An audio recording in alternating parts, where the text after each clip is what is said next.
Dauguma šiandienos 5 ir 6 pirmas klases pradėjo lankyti nuotoliu.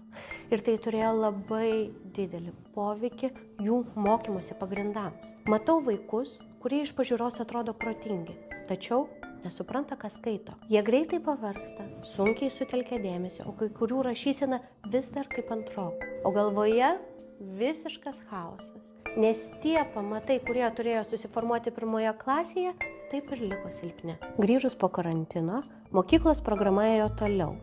Bet įgūdžių trūkumai yra tokie dideli, kad vaikams pradeda atrodyti, kad su jais kažkas negerai. Bet problema yra ne jie. Problema ta, kai turėjo formuotis pirmieji mokymosi įgūdžiai, smegenys negavo to, ko reikia.